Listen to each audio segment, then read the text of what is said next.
반갑습니다. 저는 방금 소개해 주셨는데요. 성서인위원 대구 지부 총무로 있는 김동휘 목사입니다. 저도 상주 서문교회처럼 합동 소속 목사입니다. 또 귀하게 3주 동안 수요 예배 때 시간을 주셔서 묵상, 또 달리 이제 큐티라 그러는데요. 그에 대해서 같이 나누고 또 소망하건대 성도님들께서 신앙생활 하시는 그 여정 가운데 이제껏 하나님 말씀 꽉 붙잡고 오셨던 것처럼 앞으로도 하나님 말씀을 또 우리 성도님들이 또 가정이 교회가 또 꽉 붙잡고 나가면 좋겠습니다. 네 감사합니다. 제가 저는 이제 기간 사역자다 보니까 교회들을 대상으로 이렇게 이제 사역을 하게 됩니다. 그래서 제가 출석하고 있는 교회는 대구 부강교회지만 주일에 부강교회 못 갈 때도 꽤 많습니다. 다른 교회 가서 이제 섬기고 또 성도님들 뵙고 이렇게 이제 일반적인 강의만 하는 것은 아니고 어떻게 이제 묵상할 건가에 대해서 묵상 실습도 같이 하고 또 묵상 나눔도 같이 하곤 합니다. 그러다 보니까 다른 교회 오후 예배나 청년부 예배 이런 데 이제 가보면 제가 되게 좀 감동되어질 때가 있습니다. 그게 언제냐면 처음 뵙는 분인데 앞에 누가 대표기도 하시고 또 처음 가보는 교회인데 어떤 찬양을 이렇게 이제 예배 전에 부를 때가 있지 않습니까? 그러면 내가 하고 싶은 이야기 저 다 담겼네? 그럴 때가 늘 많이 있습니다. 좀 전에도 잘 짓고 잘 짓세 그 찬양 이제 부르는데 제가 오늘 할 건 아니지만 제가 이제 마지막 세 번째 주에 할 내용인데 그 찬양 이렇게 같이 불러주셔서 여기 같이 앉아서 이렇게 찬양 부르는데 굉장히 감사하고 또 하나님께서 또 우리 상주 서문교회 그리고 또 저에게 동일한 마음 주시는가 보다 싶어서 기대하는 마음으로 또 말씀을 전하려고 합니다. 제가 방송실에 부탁드려야 될 게 있습니다. 제가 좀 전에 포인트를 받았는데 제가 깜빡하고 차에 두고 왔습니다. 그래서 제가 좀 넘겨주십시오 이렇게 좀 말씀드릴 때 PPT 넘겨주시면 고맙겠습니다. 지금부터 PPT 띄워주시면 될 것 같습니다. 오늘 하게 되어질 내용은 묵상, 새 사람 새로운 이야기라는 제목입니다. 그래서 묵상은 뭔가 제가 이따가도 설명을 드리겠지만요. 또 다양하게 정의 내릴 수 있습니다. 그런데 제가 내리는 정의는 뭐냐? 바로 새 사람의 새로운 이야기, 우리를 새로운 이야기로 초대하시는 것, 그게 바로 하나님 말씀이고 그 말씀을 묵상하는 성도님들이 누리는 은혜인 것이죠. 오늘 좀 전에 창세기 50장을 같이 읽으셨습니다. 다음 PPT 넘겨주시면요. 창세기 50장 방금 성도님들이 읽으셨던 그 본문은 되게 묘한 곳에 위치하고 있습니다. 뭐냐면요. 오늘 보면 되게 잘 아시는 사건입니다. 요셉과 그의 형들이 서로 이제 화해하는 그런 장면입니다. 되게 유명한 구절이죠. 그래서 50장 20절에 당신들은 나를 헤아려 했으나 하나님은 그것을 선으로 바꾸사 오늘과 같이 많은 백성의 생명을 구원하게 하시려 하셨나니 이 구절은 굉장히 이제 유명한 구절입니다. 그런데 오늘 본문이 놓여져 있는 이 맥락을 보면요. 오늘 본문 앞과 오늘 본문 뒤에 나오는 사건들이 있습니다. 오늘 본문 앞은 이 야곱의 죽음이 나옵니다. 그리고 오늘 본문이 나오고 난 다음에 그 바로 뒤에는 요셉의 죽음이 나옵니다. 이 유명한 이 형제들의 화해라는 이 사건 앞과 뒤에 나오는 것이 뭔가? 바로 죽음입니다. 굉장히 중요한 이 두 족장, 야곱과 요셉의 죽음입니다. 그 죽음과 죽음 사이에 오늘 본문이 놓여져 있습니다. 그래서 마치 죽음과 죽음 사이에 생명 가지고 살아가는 사람들이라면 이러한 일을 소망해야 되고 이러한 이야기를 겪어 나아가야 된다라고 말씀하시는 듯 하다라는 것이죠. 오늘 보면 잘 아시는 것처럼 이 형제들에게 있어서 이 좀 역사가 있지 않습니까? 아픈 역사가 있습니다. 그 아픈 역사 가운데 형들이 요셉을 이렇게 이제 팔아 넘겨버립니다. 만약에 어느 형제가 저를 팔아넘겼다? 진짜 씻을 수 없는 평생의 상처가 될 것 같습니다. 근데 오늘 본문에 보면 이들이 지난날의 그 과거의 기억들에 대해서 어떤 단어로 표현하냐니까요. 허물, 죄, 악 이런 단어들로 표현합니다. 근데 그 이야기, 그 사건들로만 끝나는 것이 아니라 그들 관계 가운데 새로운 이야기가 들어오기를 의도하고 있습니다. 그게 뭐냐니까요. 바로 용서인 것이죠. 허물과 죄와 악과 네가 잘못했어. 그걸로 그렇게 끝내는 것이 아니라 우리 안에, 우리 관계 가운데, 우리 형제들 안에 새로운 이야기가 시작되기를 원하는데, 그게 뭔가? 바로 용서인 것이죠. 그래서 요셉이 그 말을 합니다. 당신들은 나를 해하려 하였으나 하나님은 그것을 선으로 바꾸셨다라고 말하면서 요셉이 창세기를 문 닫기 전에 하나님이 어떤 분인가에 대해서 딱 설명하는 내용이 나옵니다. 요셉이 하나님에 대해서 설명하는데 어떤 분이냐니까요, 바꾸시는 분입니다. 바꾸는데요, 해하려 하였다라는 요 단어는요, 히브리어는 우리말 성경에 악으로도 풀이되는 단어입니다. 근데 하나님은 그것을 선으로 바꾸셨다. 선입니다. 두 개 합하면 선악가죠. 그래서 선과 악입니다. 그 악의 이야기를 그냥 그대로 끝내는 것이 아니라 그냥 너가 알아서 해, 나 그거 바꿀 힘이 없어, 그게 아니라 요셉은 고백하는 거죠. 하나님은 우리 형제들 가운데 있었던 그 말 못할 그 악을 바꾸시는데 선으로 바꾸시는 분이다라고 그렇게 하나님을 소개하며 형제들 안에 선의 이야기로 이렇게 창세기가 마무리되는 것을 보게 됩니다. 창세기 처음 시작은 좀 다릅니다.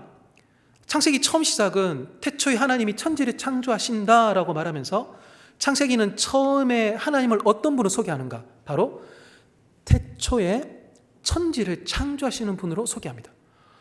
그런데 그거는 저희가 따라할 수 없습니다.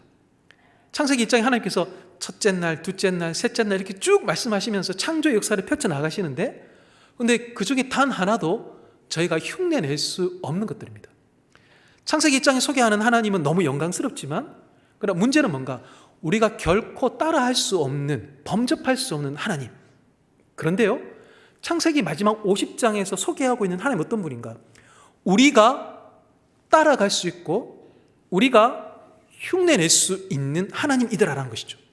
그래서 하나님은 태초에 천지를 창조하시는 분이기도 하시지만 어떤 분이십니까? 바로 그 악을 선으로 바꾸시고 그 이야기를 하나님만 경험하시는 것이 아니라 요셉의 가정, 그 형제들 가운데서 이 악이 선으로 바뀌는 새롭게 되어지는 이 이야기를 그들의 관계 가운데, 일상의 삶 가운데 경험하기를 원하고 있더라라는 것이죠. 그래서 창세기는 천지를 창조하신 하나님이 시작했다면 창세기는 악을 선으로 바꾸면서 우리 가운데 이야기를 새롭게 만드시는 하나님, 그리고 그 일을 교회로 하여금, 성도들로 하여금 경험토록 초대하시는 분, 바로 그분이 창세기 마지막에 나오는 하나님이십니다. 네, 다음 PPT 보시면요, 지금 보시는 사진은 저의 사진입니다. 네. 저기 외람되지만 제가 이제 1974년생입니다. 교회에서 제가 나이 말씀드리는 게 늘 이제 좀 송구하지만 원래 이제 제가 이제 49, 저희 나이로 이제 49입니다. 지금 보시는 사진은 이제 제가 갖고 있는 사진인데요.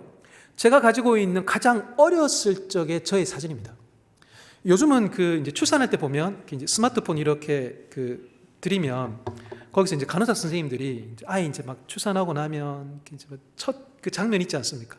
사진 이제 수십 장 찍어 주시는데 요즘부터 스마트폰 들고 뭐 찍고 동영상 남기고 또 이것도 가족들 그 카톡방에 공유하고 또 젊은이들은 페이스북, 인스타 이런 데 막 올리고 그러는데, 근데 저희 때 제가 74년생인데요. 그때는 집에 카메라가 없었다 하더라고요. 그래서 집에 카메라가 있다? 굉장히 부자였다 하시더라고요. 그래서 집에 이제 카메라가 없다 보니까 동네마다 요즘은 이제 칼 갈아요, 뭐 유리 갈아요, 그런 분들이 아직도 계시는데요. 예전에는 사진 찍어요, 사진 찍어 하면서 이렇게 이제 사진 찍어 주시는 분들이 계셨다 하시더라고요. 동네에 이제 그런 분들이 오시면 집에 기념될 만한 어떤 일이 있을 때, 아이고 아저씨 우리 집 사진 하나 찍어줘서, 이러면 이제 저런 뒷 배경을 그분들이 갖고 다니시면서 의자 앞에 이렇게 앉아가지고 사진 찍고, 그다음 다시 그 아저씨가 이제 그 다음 주든 아니면 뭐 한 달 뒤에든 그 동네 오면, 요즘 젊은이들은 이제 현상한다 이 말도 잘 모르는데요.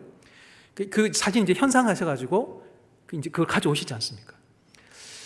저 사진을 보시면 제가 이제 하나 여쭤보면요, 아마 여기 계신 분들은 다 아실 겁니다. 저 아이가 100일이 넘었을까요? 안 넘었을까요? 아, 네. 저기 딱 보면 이건 당연하다. 이건 대충 이게 정확하게 몇 개월 딱 짚어내시는 그런 이제 우리 성도님들이시지 않습니까? 근데 제가 이제 저걸 이제 젊은이들한테 가서 저 사진의 아이가 100일이 넘었을까요? 안 넘었을까요? 그러면 이제 자신있게 손 듭니다. 100일 안 됐어요. 딱 그럽니다. 그러니까 이제 아이를 안 낳아봤으니까요. 잘 모르죠. 간혹 가다 조카 보니까요. 저 아이가 100일이 넘었을까 안 넘었을까? 100일이 넘었습니다. 두 가지를 볼 수 있는데요. 첫째는 혼자 앉아 있습니다. 목 세우고 허리 세워서 이렇게 혼자 앉아 있다라는 거. 100일 전에는 힘듭니다. 저도 이제 아이 키워봤지만요. 이게 목하고 허리 받쳐줘야 되지 않습니까? 이러다가 이제 그 엄마들이 이렇게 손목 나가고 팔목 나가고 그러지 않습니까? 애 해봤자 뭐 4kg, 5kg밖에 안 되는데도 그게 완전히 돌덩어리 같지 않습니까? 아이고, 언제 야가 좀 목 세우겠노? 언제 야가 좀 앉아 있겠노? 언제 야가 걸어 다니겠노? 언제 야가 엄마 아빠 그러겠노? 언제 야가 기저귀 떼겠노? 아이고, 언제 야가 밥 먹겠노? 막 이제 그러면서 이제 애들 키우지 않습니까? 그러다가 제가 74년 8회생입니다. 제가 74년 8회생인데 100일쯤 됐다라는 거는 이제 그 해에 한 12월쯤 됐겠죠. 근데 어느 부모가 그 엄동설 안에 바깥에서 아이 사진 찍는다고 해가지고 반바지에 내 반팔 입히지는 않는다는 거죠. 그래서 제가 74년 8회생이라는 것을 이렇게 전제해서 보면 사진을 잘 찍을 수가 없고 기념될 때 사진을 찍고 그 애의 발달 상태를 보니까 아무래도 75년 한 8월쯤 해서 돌쯤 되었을 때 그때 이제 돌이라고 기념한다고 사진 하나 찰칵 찍었겠구나 이렇게 이제 추측할 수 있습니다. 제가 이제 저 사진 보면서 성도님들께 100일이 됐겠습니까? 안 됐겠습니까? 라고 제가 여쭸던 이유는 뭐냐면 74년 8월생인 제가 100일 되었을 때가 74년 12월 그 어느 날입니다. 74년 그 어느 날 제가 100일 딱 되었을 때 제가 첫째거든요. 첫째인데 저희 어머니께서 제가 100일 되는 날 돌아가십니다. 되게 이제 안타까운 거죠. 어머니 키가 170이셨대요. 요즘도 여자분 키가 170이면 결코 적은 게 아닌데 옛날 분 치고는 키가 170이면 되게 크고 건장하셨던 거죠. 저희 외할머니 9순이 넘으셨습니다.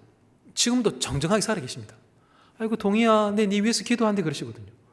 그다음 저희 외가 쪽으로 저희 어머니처럼 갑작스럽게 그 질환으로 어느 날 갑자기 세상을 떠난 사람 아무도 없습니다. 다들 지금도 건강하게 살아 계신데 저희 어머니 첫째셨는데요. 첫째셨던 저희 어머니가 첫 아들을 놓고 100일 동안 그 아이랑 같이 있다가 황망하게 세상을 떠나게 된 것. 되게 제 삶이 굉장히 중요한 이야기입니다. 요즘도 그 30대 초반의 젊은 남자가 저런 핏덩어리 같은 아이를 데리고 산다. 쉽지가 않습니다. 만만하지가 않습니다. 근데 그때 70년대라는 어떤 여러 그런 배경들, 그때 어떤 시대적인 정황들을 본다면 30 초반의 남자가 저 아이 한 명 데리고 살아간다. 정말 어려운 시절입니다. 그러다 보니까 저희 아버지께서 자연스럽게 이제 재혼하시게 됩니다. 재혼하시게 되고 제 여동생이 태어나게 됩니다. 대구 땡땡교에서 이제 집사님으로 잘 계시는 제 여동생이 이제 태어나게 되고 이제 그렇게 이제 저희 가정이 이제 또 새롭게 이제 구성이 되죠. 그래도 잘 살면 되는데요. 하여튼 두 분이 좀 이렇게 좀 뭔가 좀 삐걱삐걱거렸습니다. 그러고 나서 이제 제가 중학생이 좀 되었을 때 결국 이제 두 분이 이제 이혼하시게 됩니다. 이혼하시게 되고 그 이후로 이제 저는 그 어머니를 이제 단 한 번도 이제 뵌 적이 없는. 그래서 제가 나중에 그 천국에 가면 제가 하나님 탁 뵈면 제가 이제 드릴 말씀이 두 개가 있습니다. 첫 번째는 감사합니다. 하나님, 천국에 오기 힘든 직업이 목사라는데 제가 천국에 왔네요. 농담입니다. 그래서 이렇게 구원에 대한 감사죠. 당연히 제가 이제 첫 번째 드려야 될 고백이고요. 또 하나의 제가 하나님께 드리고 싶은 말은 뭐냐면요, 질문입니다. 하나님, 건강은 한편으로 저희 책임이기도 한데요. 하나님, 생사는 완전히 하나님의 주권이신데, 근데 하나님 왜 저희 어머니의 생명을 그렇게 거두셔서 왜 저로 하여금 어머니 없는 인생을 살게끔 하셨습니까? 제가 이제 원래 저희 나이는 이제 49인데요. 제 인생의 4분의 3이 어머니 없었던 삶이었습니다. 새어머니조차 없었던. 그래서 어머니 없던 삶으로 세팅하셨던 이유가 뭡니까? 제가 지금도 몇 가지 답을 가지고 기도하면서 그런갑다라고 끄덕이긴 하지만 나중에 하나님 탁 뵈면 그때 온전한 그 이유를 다 알겠다 싶은 마음입니다. 이렇게 이제 쭉 살아왔던 게 제 지난날의 이야기입니다. 제가 그래서 20대 이후에 제 지난 삶을 조금 돌아봤습니다. 돌아보다 보니까 20살 이전에 내 삶에 있었던 이야기들은 이런 거구나라고 한 5가지 정도로 제가 정리가 됐습니다. 그 첫 번째가 뭐냐니까요. 바로 방치입니다. 방치. 아버지 열심히 산다고 사셨습니다. 그런데 자녀에게 있어서는 아버지가 부재하죠. 그렇게 100일 동안 어머니 옆에 있었는 것 같은데 어느 날 어머니가 간다라는 이야기 아주 차지 않고 사라진 거. 그 아이는 어떻겠습니까? 응애밖에 할 수 없는 거죠. 방치됐다라는 거. 아버지는 열심히 사신다고 어머니는 그냥 그렇게 돌아가셨으니까. 또 결혼하셨던 새 어머니는 또 여러 가지 이유로 또 서로 그렇게 이제 별거하시고 이혼하시면서 그냥 부모님들로부터 그분들도 의도하신 말 아니겠죠. 결과적으로 자녀인 저에게 남았던 것은 방치였던 거죠.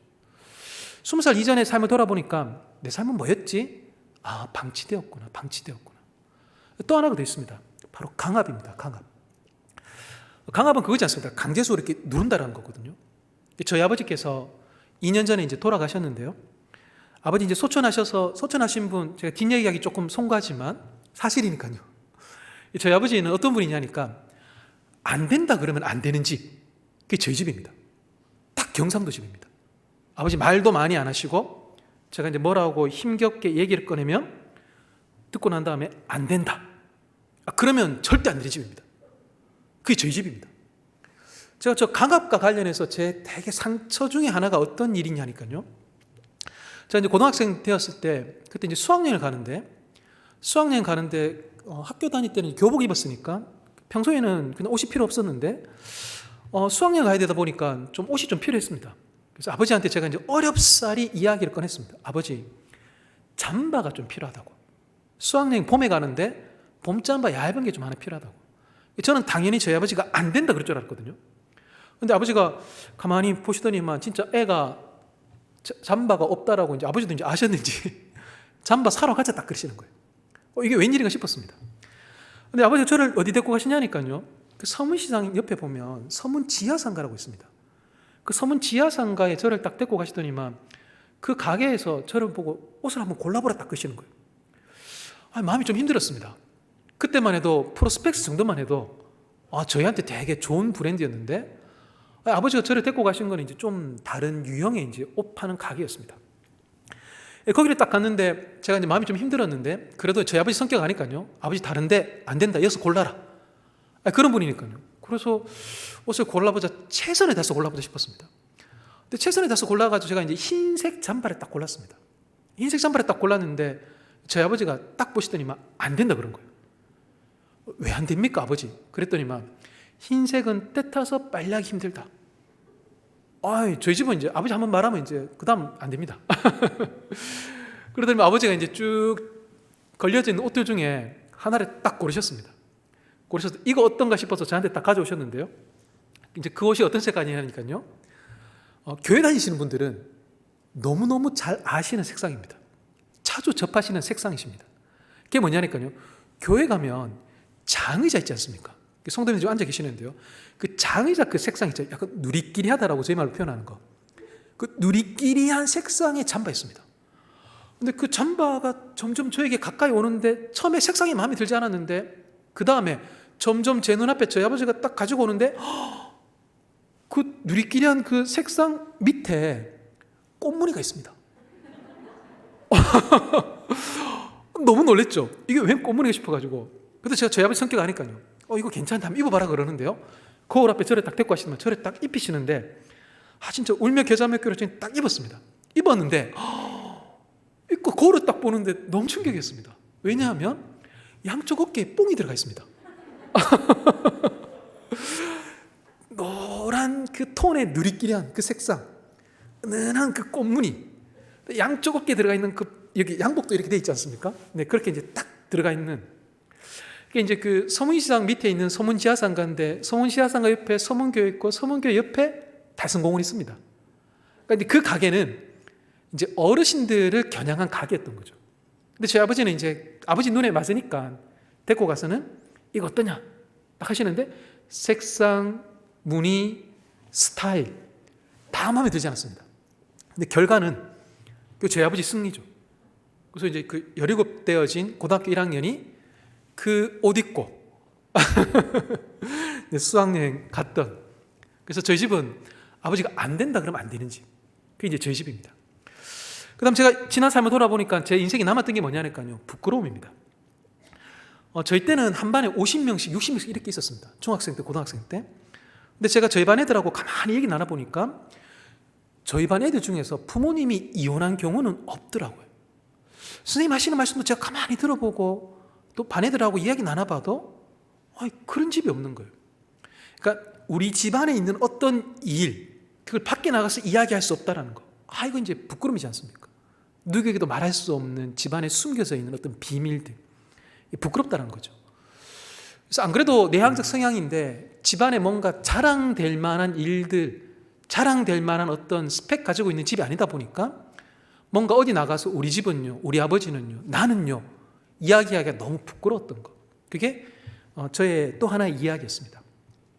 그 다음 네 번째 저의 삶을 돌아보니까 남았던 이야기는 뭐냐니까요, 소망 없음입니다. 소망 없음. 소망이 없었던 거죠.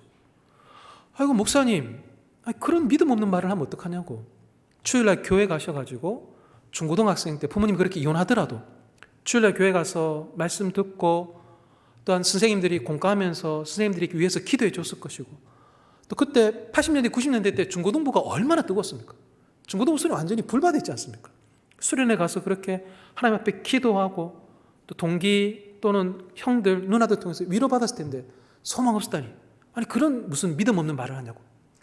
근데 제가 그 대학생 될 때까지 제가 단 한 번도 교회 가본 적이 없던 사람입니다. 저희 집은 교회 안 다니는 집안이었습니다. 단 한 번도 교회 가본 적이 없었다 보니까요, 제가 정말 여기 교회의 중학생들, 고등학생들처럼 주일마다 교회 갔고 목사님 통해서 설교 듣고 그분들이 저를 상황을 알고 기도해 주시고, 또 교회는 또 힘내라고 그런 아이들에게 또 장학금 주지 않습니까? 포기하지 말라고, 기도하겠다고. 얼마나 그 선후배들 간의 그 관계가 끈끈합니까? 중고등부.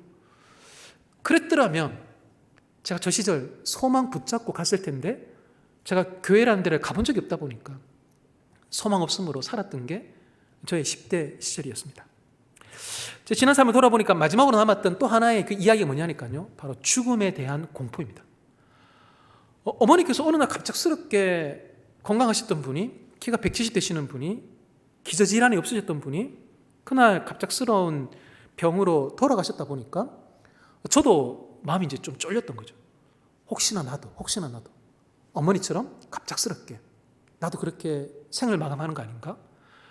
저희 어머니께서 제가 100일 되는 날 딱 돌아가셨다 보니까요, 저희 첫째 태어나고 난 다음에 100일이 점점 다가올 때 신앙이 있고 생명이 주님께 있음에도 불구하고 그런 일들을 겪었던 집안이다 보니까 혹시 나도 100일째 되는 날, 그래서 100일 되는 날 이제 친척들하고 같이 이렇게 식사하는데 마음이 자꾸 그쪽으로 가는 거예요. 100일 지나고 난 다음에 아이고야, 하나님 제 삶과 어머니 삶은 다르군요. 하나님 제 삶을 따로 이끌어 가시는군요. 그 고백하면서 저 공포로부터 벗어났던 기억도 갖고 있습니다. 그래서 제가 지난 그 20대 이전의 제 삶을 돌아보면 그 다음 화면 보시면요, 딱 저랬습니다. 저 인터넷에서 본 사진인데 저분이, 저 뒷배경 보니까 강야입니다. 저곳에서 큰 돌에 깔리기 직전에 받치고 있으면서 그분이 이렇게 얘기하시는 것 같아요. 아무도 없나요? 누가 나 좀 도와주세요. 딱 제 지난날 20살 되기 이전에 제 삶의 구호 딱 저거였습니다. 아무도 없습니까? 누가 나 좀 도와주세요. 어디 나가서 외칠 수도 없고, 또 아버지 앞에 하소연하더라도 저희 아버지 성격을 제가 알다 보니까요, 그냥 그 누구에게도 외칠 수 없고 도와주세요라고 손 내밀 수 없는 채, 이게 삶인갑다.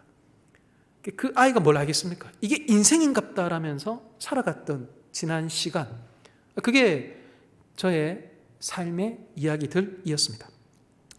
근데 이제 인생이 이렇게 끝나면 그냥 한스럽다, 억울하다, 그냥 슬프다, 이렇게 끝날 수 있는데요. 그런데 아무도 없나요? 누가 나 좀 도와주세요라는 저 절규어린, 말하지 못했지만 날마다 마음으로 찾았던, 누군가로 또 도움이 오기를 찾았던 이 목소리를 들으셨는지, 제가 20살 때 대학생 1학년이었을 때 그때 주님이 저를 이렇게 찾아오시게 됩니다. 제가 대학교 1학년 때 제가 이제 학교를 갔는데 쉬는 시간이 있습니다. 다음 강의동으로 제가 이제 이동하는데 저쪽에 웬 대학생들이 책을 이렇게 팔고 있었습니다. 뭐하지 싶어서 제가 이제 근처를 가봤더니만 책을 파는데 기독교 서적을 팔고 있었습니다. 제가 이제 교회를 안 다녔으니까요, 기분 나쁘다는 표정으로 제가 탁 돌아섰는데, 그때 4학년 형이 거기에 책 판매대에 있었는데, 그 형이 이제 저한테 말을 붙였습니다. 신입생이냐고. 그래서 제가 이제 인상 팍 쓰잖아요. 신입생 인상 팍 쓰거든요. 네. 그러면서 이제 기분 나쁘다는지 딱 돌아서는데, 저를 딱 붙잡더라고요. 신입생이냐, 무슨 과냐, 교회는 다니느냐. 제가 또 일일이 다 답했습니다. 교회 안 다녀요. 이름 김동희예요. 전공은 뭐예요? 교회 싫어해요. 막 그러는데 이제 그 형님이 포기하지 않고 저한테 조그마한 손으로 쓴 티켓을 주셨습니다. 그게 뭐냐니까요. 다음 주 화요일 날 종합강의동 메토실에서 너와 같이 교회 안 다니는 아이들한테 기독교가 뭔지를 소개하는 그런 예배 시간이 있다고. 한번 와보지 않겠냐고 그 티켓을 탁 주는 겁니다. 제가 이제 인상 팍 쓰면서 이렇게 탁 받았습니다. 받고는 제가 그걸 버리지 않고 그걸 제가 가방에 거의 모셨다가 그 다음 주에 제가 그렇게 찾아갔습니다. 근데 모임 시간이 5시인데 제가 간 게 7시입니다. 그때 막 이런저런 다른 동아리 기웃기웃하다가요. 근데 7시에 딱 갔는데 설마 아직도 하겠나 싶었는데 밖에서 가만히 소리를 들어보니까 아직도 하더라고요. 기독교 모임이 좀 길지 않습니까? 네, 찬양도 길고 설교도 길고 저희 학생 때 선교단체 설교하시면 2시간씩 하셨거든요. 찬양도 막 40분, 50분 하시고 5시 시작해가지고 마치면 9시 반 막 이랬거든요. 그래서 설마 아직도 할까 싶은 마음에 갔는데 아직도 하더라고요. 그런데 늦었으니까 교회를 안 다니니까 문 열고 못 들어가겠더라고요. 근데 밖에서 머뭇거리고 있는데 갑자기 문이 탁 열리는데 제가 자동적으로 고개를 팍 숙였습니다. 팍 숙였는데 근데 갑자기 문 열고 나오신 그 한 형이 제 이름을 딱 부르는데 너 무슨과 김동희씨 딱 그러는데 이름을 딱 부르는데 고개를 안 들 수 없지 않습니까? 고개를 딱 들었는데 마침 지난주에 제가 만났던 바로 그 형이었던 거예요. 그 형이 이제 1부 끝나고 2부 준비하러 가는 길에 문 딱 여는데 밖에서 머뭇거리고 있는 저를 발견한 거죠. 그래서 그 형님이 이제 지금도 아직 생생히 기억납니다. 저에게 해줬던 말이 있습니다. 저에게 해줬던 행동이 있습니다. 그 형님이 저희 어깨에 손을 딱 올려주셨습니다. 어깨에 손을 딱 올려주시면서 저한테 해줬던 말이 있습니다. 그게 제 인생을 바꿨습니다. 어깨에 손을 딱 올리면서 해줬던 말이 뭐냐니까요. 잘 왔다. 잘 왔다. 왜 늦었어? 그러지 않으셨습니다. 잘 왔다. 이 어깨에 손을 딱 올려주시면서 제가 얼마 만에 우리 가족 아닌 사람의 스킨십이었는지 모릅니다. 그 형님이 잘 왔다라는 그 한마디, 그 길로 저에게는 완전히 새로운 인생의 여정이 시작이 됩니다. 성경 공부하게 되고 드라마틱하게 부처님 오신 날 제가 예수님 영접하면서 제 인생인 성령님 오신 날이 되고 공동체를 섬기는 기쁨에 저 선교단체에서 파트타임 사역자로 풀타임 사역자로 20년 동안 사역하면서 섬기게 됩니다. 지금 보시는 사진은 제가 저 IBF라는 저 단체에서 예전에 간사로 섬길 때 수련회 때 설교 전할 때 찍혔던 사진입니다. 제가 저 사진 보여드린 이유는 저 사진에는 저의 새롭게 되어진 이야기들이 다 등장합니다. 첫 번째는 십자가죠. 그리스도의 십자가가 저를 바꾸었고 그리스도의 십자가가 저의 모든 것이죠. 제가 살아가고 제가 사역하고 제가 섬기는 모든 이유가 있다면 바로 우리 주 예수 그리스도의 십자가입니다. 또한 제가 그 보면대에서 성경책 펼치고 설교안 놓고 설교하고 있습니다. 하나님 말씀이죠. 하나님 말씀이 옛사람인 저를 완전히 바꿨죠. 잘 아시는 에베소서 4장에 구습을 쫓는 옛사람을 벗어버리고 의와 진리의 거룩함으로 지으심을 받은 새 사람을 입으라고 말씀하셨던 것처럼 하나님 말씀이 저의 옛사람이 아니라 완전히 그리스도 안에 새로워진 존재로 저를 바꾸셨던 거죠. 저는 지금도 성서유니온이라는 말씀을 묵상하십시다라고 성도님들에게 권면하는 단체에 사역자를 했습니다. 이 말씀, 저를 새롭게 바꿨고 제가 지금도 살아가며 사역하는 가장 중요한 이유인 것이죠. 제가 지금 후드티를 입고 있는데요. 저 사진상에서 IVF입니다. 대학생 선교단체입니다. CCC와 같은 그런 대학생 선교단체인데요. 저 선교단체에 제가 있으면서 공동체라는 것을 알게 되었습니다. 교회 공동체 그러지 않습니까? 또 선교단체 공동체, 가정 공동체. 저는 이전에는 몰랐습니다. 공동체가 그런 힘이 있는지, 공동체 안에 그런 회복의 힘이 있는지를 몰랐습니다. 공동체라는 것이 사람을 완전히 새롭게 하고 세상을 바꿀 수 있는 힘이 그 교회 공동체에 있다는 것을 저는 하나하나 발견해 나가게 되었습니다. 십자가와 말씀과 공동체, 이게 저의 완전히 새로워진 이야기죠.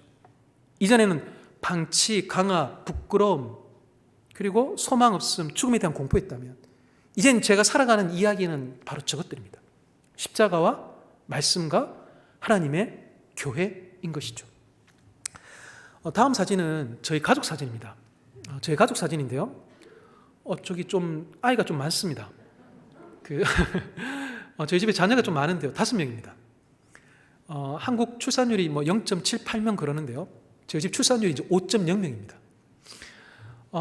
저 사진은 어디 사진관에서 찍은 사진이 아니고 몇 년 전에 이제 제가 주일날 이제 사역할 때 그때 그 교회 부목사님이 갑자기 이제 저희 가족 사진이 필요하다 해가지고 유치부실에서 급하게 이제 찍었던 사진입니다.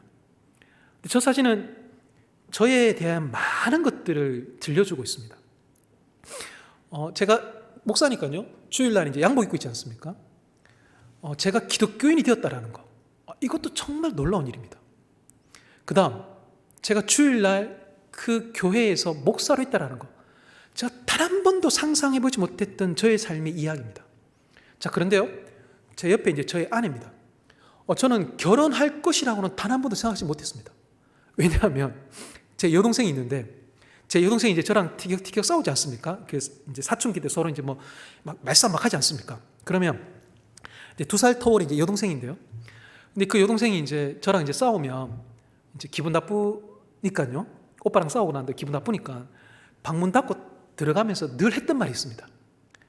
오빠 니는 성격 더러워서 결혼 못한다. 이게 2살 밑에 여동생이 오빠랑 싸우고 나서 사춘기 시절 내도록 저한테 해줬던 말입니다.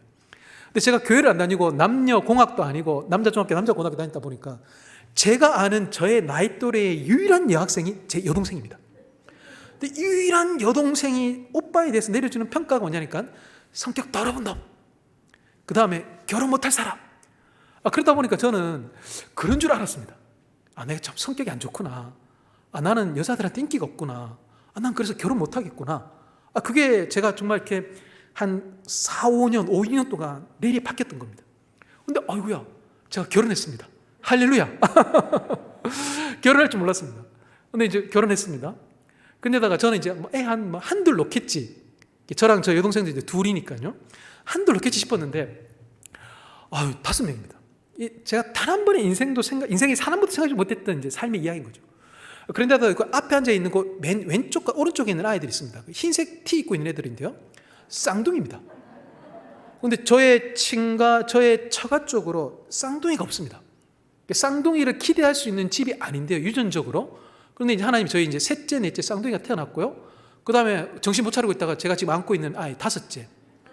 저거 지금 이제 몇 년 전인데요. 지금은 좀 시간이 지나서 저희 좀 막내가 6살입니다. 저거 이제 한 4년 전쯤 이제 찍었던 사진인데요. 지금 이제 저 5명. 남자아이가 4명, 여자아이 1명. 저희 집은 눈 뜨고 딱 일하면 바로 전쟁입니다. 그래서 남자아이가 4명, 저까지 이제 애 5명이 저희 집에 있다 보니까 막 시끌벅적하면서 이렇게 살고 있습니다. 꿈꿀 수 없었던 이야기들, 그런 이야기들로 저를 전개해 나가시면서 이끌어 나가시는 분, 그분이 이제 제가 만난 하나님이신 것이죠. 저는 묵상에 대해서 이렇게 소개합니다. 다음 그림 보시면 나오는데요. 묵상은 뭡니까? 라고 저한테 물으시는 분들에게 제가 소개하는 건 그겁니다. 옛것이 지나고 새것이 오는 겁니다. 오늘 설교 주제처럼 옛사람이 아니라 새사람이 되는 겁니다. 교회 생활하시면서 가장 납득 안 되는 이야기가 그거지 않습니까? 아이고, 저 집사님 지금 10년째 지금 적하고 있다. 저놈의 성격. 그거만큼 교회 내에서 말하기에 참 부끄러운 이야기도 없는 것 같아요. 교회는 어떤 데입니까? 하나님께서 우리를 그리스도 안에서 새로운 피조물로 만드시는 곳입니다. 그래서요, 어디 감히 내 성격을 건드리냐면서 절대 그런 말 하시면 안 됩니다. 그만큼 부끄럽다라고 말할 수 없는 일도 없는 거죠. 교회는 어떤 곳입니까? 하나님의 성령께서 우리 주 예수 그리스도의 보혈로 말미암아, 하나님의 그 크신 사랑으로 말미암아 우리를 구습을 쫓던 옛사람에서, 옛것에서 그리스도의 안에서 새로운 피조물로 되어진 새로운 존재로 만들고 새로운 이야기로 빚어나가시는 것. 요셉 가정처럼요, 형제가 나를 팔았다는데요. 얼마나 큰 상처입니까? 엄마가 내한테, 아버지가 내한테 잠바 안 사줬잖아요. 그것도 상처인데. 그런데 형들이 나를 팔았다니. 그거 어떻게 용서할 수 있겠습니까? 이제 내가 힘을 가진 총리인데. 그런데요, 요셉은 새로운 이야기로 그들을 초대합니다. 복수를 하지 않습니다. 새로운 이야기로, 우리 가운데 용서로, 하나님이 바꾸시잖아요. 악을 선으로. 새로운 이야기. 묵상은요, 우리 교회가 성도님들이 다 하니까 같이 하는 숙제가 아닙니다. 의무가 아닙니다. 묵상은 은혜입니다. 무슨 은혜입니까? 옛사람을 새사람으로, 옛 이야기가 아니라, 옛 대본이 아니라, 내 성격대로의 대본대로 오늘 하루를 살아가는 것이 아니라, 예수 그리스도라는 그 본을 통하여서, 66권 말씀을 통하여서, 그 하나님을 만났던 사람들의 그 이야기를, 그 고백을 통하여서 오늘 우리가 살아갈 새로운 생각, 새로운 말, 새로운 대본, 새로운 섬김, 새로운 사랑으로 우리를 부르시는 것, 그게 바로 묵상인 것이죠. 묵상은요, 새 사람의 새로운 이야기, 그 새로운 이야기를 초대, 그게 바로 묵상인 것입니다. 지난 11월, 12월호 매일 성경가요, 올 1, 2월호 매일 성경에 보면 나왔던 본문들이 어떤 본문들이냐니까요, 요엘서, 빌레몬서, 골로새서, 요한복음입니다. 요엘서 메뚜기 재앙입니다. 1장에는 메뚜기 재앙, 2장에는 북쪽 군대, 3장에는 여호와의 진노하심이 나타납니다. 도무지 피할 곳이 없는 재앙들이 밀어닥칩니다. 그런데요, 하나님 그렇게 이스라엘을 끝내지 아니하십니다. 이제라도 그러시면서 그들을 초대하십니다. 그러면서 요엘서 3장에 보면 하나님이 피난처 되신다라는 고백이 나옵니다. 재앙으로 끝나지 않죠. 피난처 되신 하나님을 만나는 이야기로 끝나버립니다. 빌레몬서, 도망간 종 오네시모에 대한 이야기입니다. 도망간 종이라는 이야기로 끝나지 않습니다. 도망간 종이 바울을 만납니다. 복음을 만납니다. 인생이 바뀌죠. 그러면서 바울의 신복이 되고 그의 주인 빌레몬에게는 쓸만한 형제로 완전히 이야기가 바뀌는 게 빌레몬서입니다. 골로새서 2장에요, 교묘한 말의 위험 가운데 놓여져 있음에 대해서 사도 바울이 지적합니다. 교묘한 말의 위험 가운데 놓여져 있는 교회로서 그렇게 이야기가 끝나지 않습니다. 4장이 넘어가면요, 너희 말을 외인 가운데 그리스도의 비밀을, 그러면서 우리의 말이 교묘한 것으로, 서로를 지시하는 것으로, 이해할 수 없는 비질의 것으로 점철되어지는 것이 아니라 우리의 말이 외인들을 향하여서 그리스도의 비밀을 말하는 사명에 부합되어진 존재로서 우리의 말과 우리의 교회가 세워지기를 바라는 그 열망이 골로새서 가운데 담겨져 있습니다. 지금 1, 2월 본문인 요한복음에는 어둠 가운데 있는 자들에게 빛을 비추고, 목마름 가운데 있는 자들에게 생수를 주고, 절망 가운데 있는 자들에게 사랑의 그 소망을 더딥히는 이야기입니다. 요한복음에 나오는 사람들을 보면 한결같이 다 어둠 가운데 있고 목마른 사람들입니다.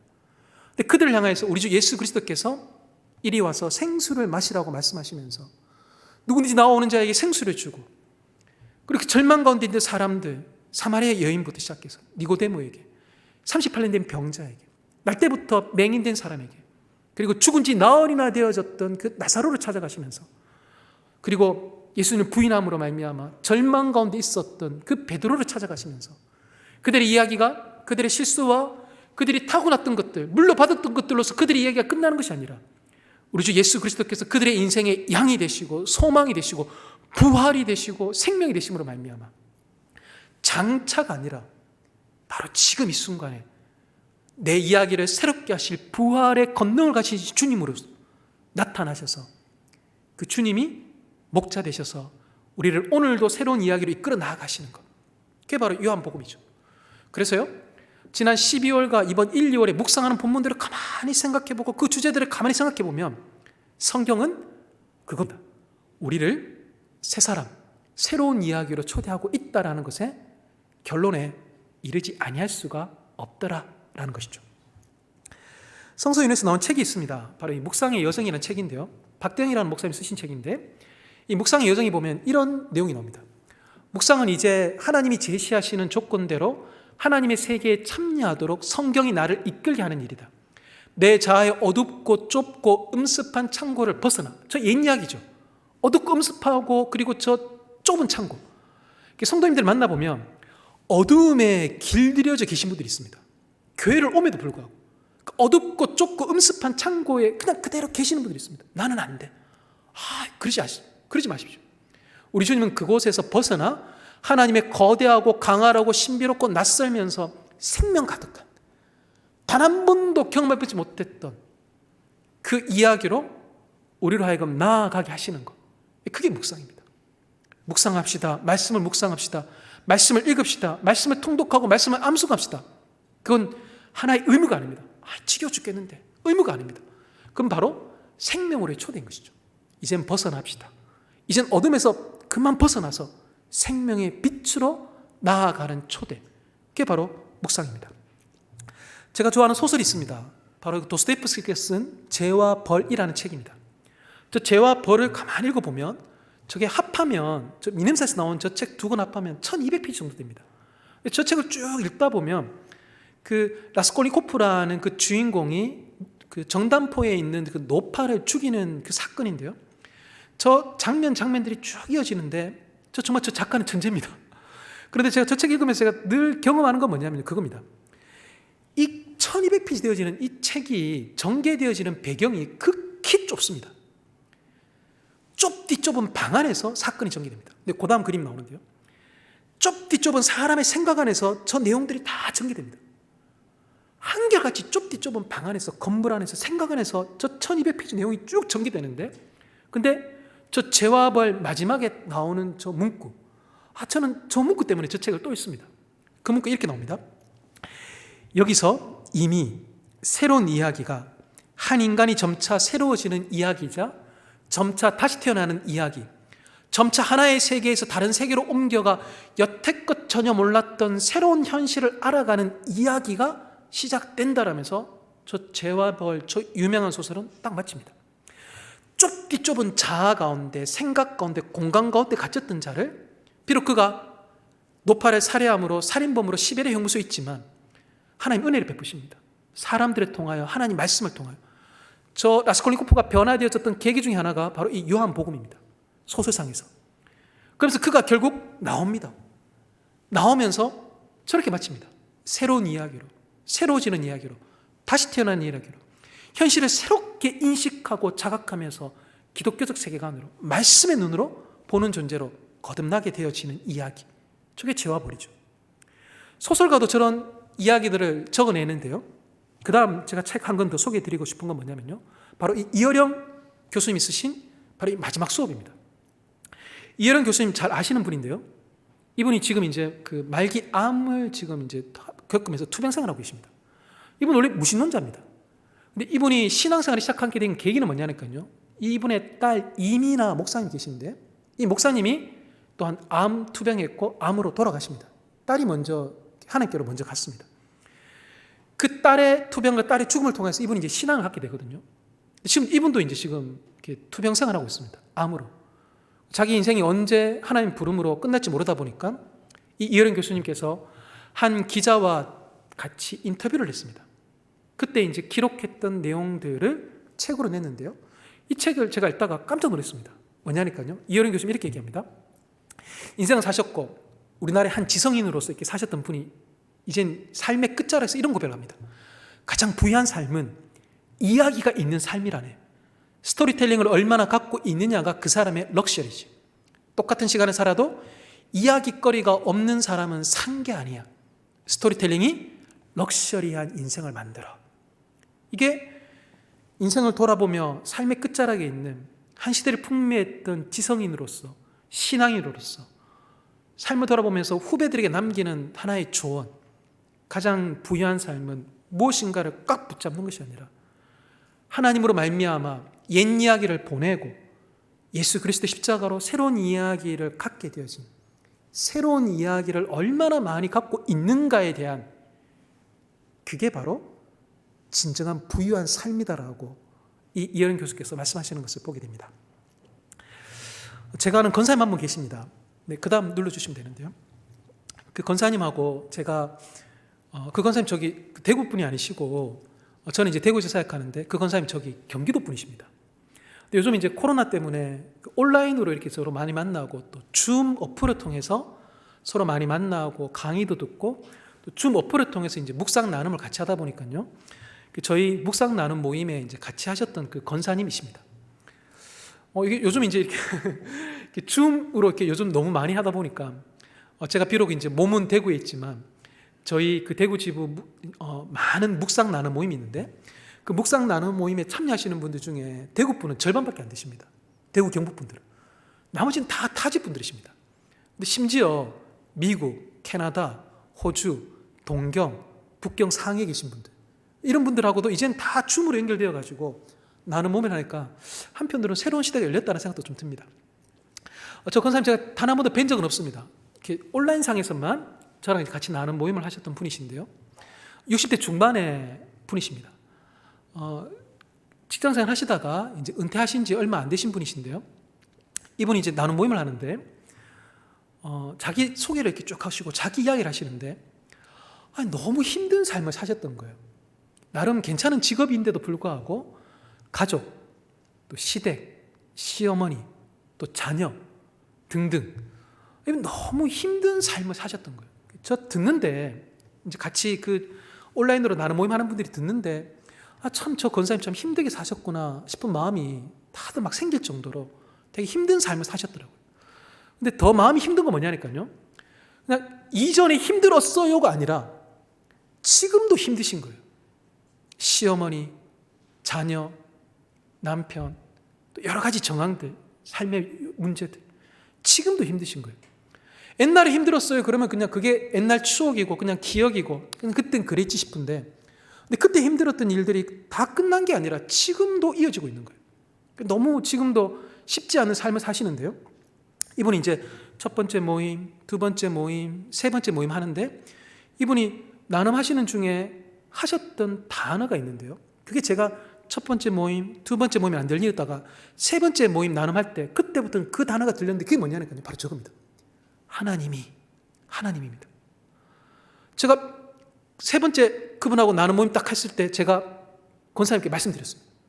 권사님, 제가 권사님보다 나이는 많이 어리지만 권사님 그래도 목사라 생각하시고 들어주십시오. 권사님, 제가 권사님 이야기 듣는데 권사님 참 힘든 삶을 사셨고 지금도 그러시다 보니까 마음이 좀 안타까움이 컸는데 근데 첫 번째, 두 번째 모임이 아니라 세 번째 모임 때 권사님께서 하나님이 얘기하시는데 그 단어가 들리더라고요. 권사님은 힘든 삶을 사시는 분이 아니라 힘든 삶이 권사님의 인생의 주어가 아니라 권사님의 인생의 주어는 바로 하나님이셨군요. 그분은 날마다 하나님 말씀 펼치십니다. 네, 광고 아닙니다. 매일 성경 펼치십니다. 매일 성경 말씀 가지고 묵상하십니다. 그래서 오늘 말씀에서 하나님이 이르셨으니 내가 여전히 소망하며 기도한다. 그게 첫 번째, 두 번째 안 들리는데 세 번째, 네 번째부터 들리기 시작하는 겁니다. 하나님이 삶이 주은 거죠. 묵상하는 사람들은 어떤 분들입니까? 내 인생의 관계, 내 인생의 조건, 내 인생의 재정, 내 인생의 건강, 내 인생의 자녀 등등의 걱정, 근심, 염려, 불안이 내 삶의 주어가 아니라 그거 여전히 있습니다. 여전히 존재합니다. 지나간 이야기가 아닙니다. 여전히 실존하고 있으면서 내 앞에 넘실거리는 파도처럼 다가오지만 그러나 묵상하는 사람들, 하나님 말씀에 사로잡힌 사람들 어떤 분들입니까? 하나님이 주어가 되게끔 하시는 분들이죠. 하나님의 말씀이, 하나님이 내 인생의 주어이십니다. 하나님 말씀이 내 삶의 모든 것입니다. 그 어떤 것도 내 삶의 주어가 될 수 없습니다. 그러니까 그분은 또다시 말씀 앞으로 나아가고 아침마다 말씀 앞으로 나아가며 사람들 앞에 내 집 이렇다. 그렇지만 그러나 하나님이 내 삶을 붙드신다. 전 그 나눔을 제가 잊을 수가 없습니다. 잊을 수가 없습니다. 정말 너무 도전되고 감동되고 이게 인생의 길을 먼저 걸어가시는 선배들이 우리에게 주시는 믿음의 도전이구나 싶은 마음으로 지금도 그 권사님 기억하고 있습니다. 그 다음 사진 보시면 제가 예수님 알지 못했을 때 제 삶에 꼭 저랬더라고 제가 아까 보여드렸던 사진입니다. 근데 제가 어느 날 인터넷에서 우연히 사진 한 장을 봤는데요. 어떤 분이 가정의 조그만 화분에 저렇게 방울토마토를 키우고 계시는 사진을 올리셨습니다. 방울토마토는 지지대가 있어야 됩니다. 지지대가 없으면 방울토마토가 쭉 자라갈 수가 없습니다. 근데 저거 가면 팝니다. 비싸지 않습니다. 근데 저분 그냥 집에 있는 흔하디흔한 나무젓가락 툭 불어가지고 꽂아두셨습니다. 나무젓가락이 얼마 하겠습니까? 그냥 그 흔하디흔한 나무젓가락 꽂아두었는데 근데 그 흔한 나무젓가락 딱 잘라가지고 꽂아 뒀는데도 불구하고 방울토마토가 쭉 자라고 꽃이 피고 열매를 맺습니다. 제가 저 사진 딱 보는 순간 그래, 내 인생이다 싶었습니다. 저 별로 유명한 사람 아닙니다. 저 흔한 목사 중에 한 명일 수 있습니다. 그렇지만요, 제가 수백 명, 수천 명에게 내가 그들의 삶을 세워줄 수는 없다 하더라도, 내가 나무젓가락처럼 흔한 존재라 하더라도, 나 때문에, 나로 인해서 누군가가 자라고 꽃이 피고 열매를 맺는다면 이거 정말 인생 감사하다 싶은 거죠. 옛날엔 버거워 그냥 나 혼자서 내 삶도 감당할 수 없었던 그런 인생이었다면, 이제는요, 수천 명, 수백 명은 아니다 하더라도 한 사람 정도는 잇대어 잘할 수 있게끔 하는 경험과 하나님의 은혜와 그리고 그 소망을 갖고 있는 인생, 바뀐 거죠. 그래서 묵상은, 다음 거 눌러주시면, 묵상은 바로 변화입니다. 새로운 이야기를 초대입니다. 새 사람이라는 새로운 변화, 새로운 이야기라는 이 새로운 변화로 우리를 초대하시는 것, 그게 바로 묵상인 것이죠. 다음 화면 보시면요, 성경에 보시면 하나님 나라라는 단어가 되게 많이 나옵니다. 그 하나님 나라가 뭘까? 예수님도 말씀하시다 보니까 수많은 책과 수많은 논문들이 있습니다. 근데 제가 접한 하나님 나라에 대한 가장 강렬한 정의는 뭐냐니까요, 바로 겨울이 가고 봄이 오는 겁니다. 겨울의 이야기가 끝이 나고 봄의 이야기가 오는 겁니다. 영원히 계속될 것 같았던 그 춥디 추운 겨울이 끝이 나고 기대할 수 없었는데 봄이 와 꽃이 피고 열매가 맺고 아이들이 뛰노게 되는 것입니다. 우리에게 하나님의 나라가 임한다는 건 뭡니까? 교회를 하여금 하나님의 나라로 부르시는 건 뭡니까? 바로 옛 이야기를 끝내고 새로운 이야기를 시작되게 하는 일에 성도를, 교회를 쓰기를 원하시는 것, 그게 바로 하나님 우리를 하나님의 나라로 부르시는 이유인 것이죠. 소망합니다. 우리 성도님들께서 이 3주 시간을 통해서, 또 우리 담임 목사님하고 같이 하시는 또 여러 많은 시간들을 통해서 우리 성도님들이 저런 하나님의 나라를 경험하시고 이 상주에서 또 부름받은 곳에서 하나님의 나라를 세워나가시는 성도님들 되시면 좋겠습니다. 그리하여 춥디 추운 그 이야기가 전부인 것처럼 생각하시는 그 인생들에게 찾아가셔서 하나님의 말씀을 통하여 그리스도 십자가로 말미암아 또 이 상주 서문교회라는 이 교회 공동체를 통해서 새로운 이야기가 시작될 수 있음을 보이고 알리며, 그래서 그 형이 저에게 했던 것처럼 어깨 손을 올리면서 자랐다고, 이곳에서 우리의 새로운 이야기가 시작될 것이라고 그렇게 초대하시는 우리 주님의 교회가 되시기를 소망합니다. 기도하겠습니다.